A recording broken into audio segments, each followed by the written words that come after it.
Hey everyone, it is Michelle with Machi Marketing Solutions.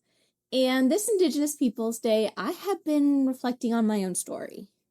So I was adopted from Chile as a baby and raised in a wonderful, loving white family in the US.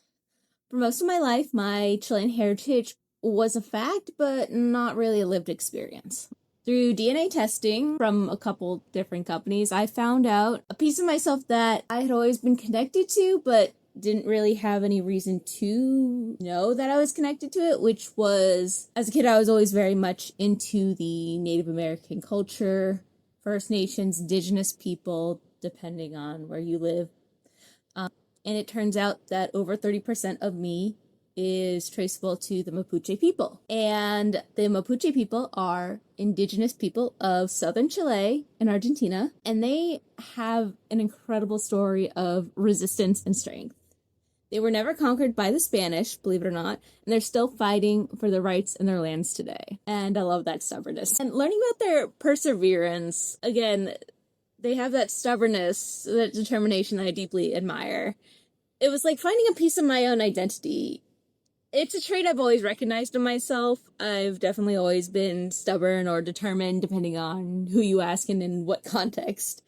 And seeing it as a core part of the Mapuche people, it felt like really connecting and coming home to a piece of me that I never really understood. It was just, okay, she's stubborn, she's hard-headed, she's determined, you know? And then you look into their history, and it's always been pushing back. It's always been, you're not conquering us. It's always been, we're going to use our strengths in order to not allow you to defeat us. And they still have that energy, and I love that. And there's one story, the folk tale, legend, whatever you'd like to call it, of a Mapuche warrior who was captured by the Spanish, and they cut off both of his hands. And they returned him as a warning, like, if you keep fighting us, this is what's going to happen to you.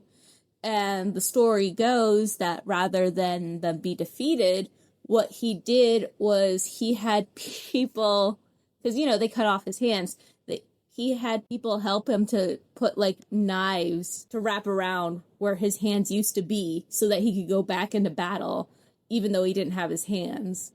And sure, it sounds not real, but I just love that is something that would be part of the culture. That's like, oh, you really think you've kicked me while I'm down? Well, I'm getting back up. I may not have teeth anymore, but I will find a way to bite back. So I want to be clear, my journey is one of reconnection from afar. I didn't grow up in the culture, and I didn't face the specific struggles that the Mapuche have endured. And that's why honoring this part of me has to be done with respect and intention. So I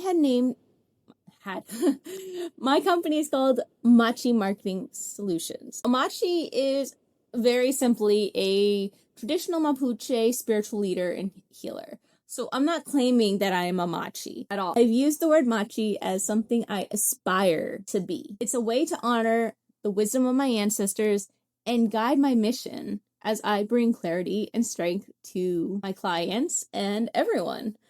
So again, I'm not saying I am a Machi. I want to be guided by that concept of a Machi, someone who is there to heal, to bring wisdom, to bring guidance. And also, if you look at my logo, the logo is also heavily influenced by traditional Mapuche designs that you can find in their amazing textiles. Their textiles are amazing. They're beautiful. Same with their metalwork. And it is interesting that I have always been into the fiber arts, whether it's sewing or crochet or knitting, just knowing that is, something that my ancestors are still known to be known for.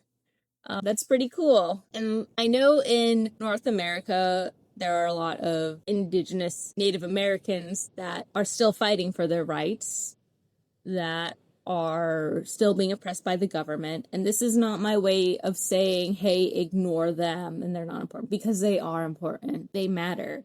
Their oppression matters. their lives matter. And this is something, unfortunately, all over the place, we need to deal with the fact that colonization has destroyed cultures, languages, communities, everything, unfortunately. And so this post isn't meant to take away from other First Nations or other Indigenous or Aboriginal people. This is simply me trying to share my story of reconnection to a tribe that I am biologically connected to. So I want to be clear about that.